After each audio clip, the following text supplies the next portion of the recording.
Et on retrouve tout de suite Marianne Bougrain-Dubourg. Bonjour Marianne. Bonjour. Pour cette page justement musique. Et cette semaine, vous allez nous parler du groupe Metallica qui vient de sortir un nouvel album qui était très attendu, Marianne. Hein, ça faisait 8 ans que les fans l'attendaient. Valérie, le 10e album de Metallica vient de sortir il y a seulement moins d'une semaine. Ça s'appelle Hardwired to Self-Destruct. Littéralement en français, on pourrait traduire ça par branché pour s'autodétruire. Et vous l'aurez bien compris, comme à son habitude, le groupe ne fait vraiment pas dans la demi-mesure. On y retrouve toujours ces voix rauques, cette musique intense, en bref, un univers complètement électrique. Alors évidemment, je vais vous faire écouter un petit extrait d'un des titres de l'album, mais avant cela, je vous préviens tout de même, cette chanson que j'ai sélectionnée est assez particulière, car en réalité, c'est un hommage au leader du groupe britannique de heavy metal Motorhead qui nous a quittés il y a moins d'1 an, à l'âge de 70 ans. Cette chanson s'appelle Murder One, ça décoiffe, regardez. One heart, die hard from the start. One heart beats its soul. Murder all, murder one. Give me murder, second class to none.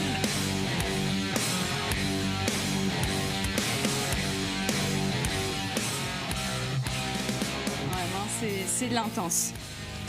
En tout cas. D'ailleurs, il semble que le groupe a repris l'un de ses vieux tubes. Exactement, donc c'est ce que j'allais dire. À l'occasion de la sortie de cet album, les 4 membres du groupe, âgés aujourd'hui de quand même plus de 50 ans, ont été invités sur le plateau de Jimmy Fallon, sur l'émission américaine The Tonight Show. Et c'est là que le groupe s'est prêté à un exercice hors du commun.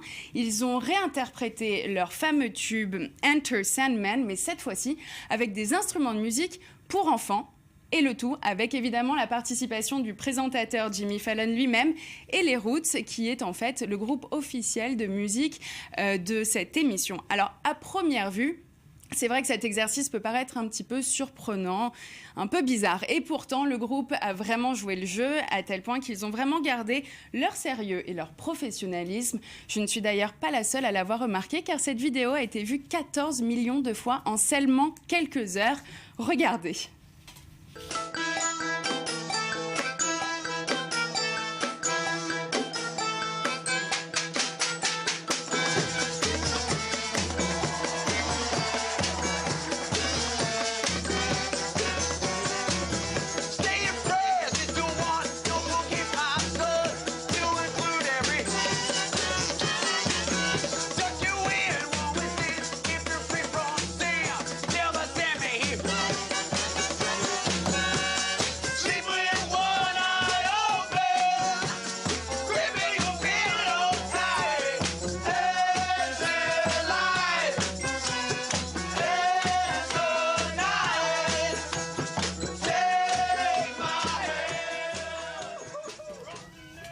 Et ben quand on voit ça, on se rend compte qu'il n'y a plus de raison de faire du bruit avec les jouets des enfants. Direction le coffre à jouets pour faire une musique comme ça aussi mélodieuse. La preuve. La preuve. C'est possible.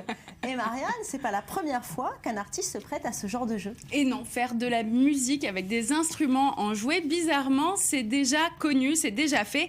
Et c'est même devenu une séquence phare de l'émission de Jimmy Fallon, à tel point qu'il a même imposé, je dis bien quand même imposé, cet exercice à d'autres artistes auparavant, comme par exemple Mariah Carey en 2012 à la suite de la sortie de son album de Noël. Mais il y a eu aussi Idina Menzel pour le film avec la chanson Libérée, délivrée, La Reine des Neiges. Et plus récemment, en 2015, c'était au tour d'Adèle de reprendre le fameux tube Hello. En tout cas, ce qu'on peut dire, c'est qu'il donne vraiment l'impression que c'est un jeu d'enfant. Regardez.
Et voilà, une mise en scène et le tour est joué, c'est ça quand on a une belle voix. Merci Marianne, on passe tout de suite au journal du sport avec vous Samuel Calvin.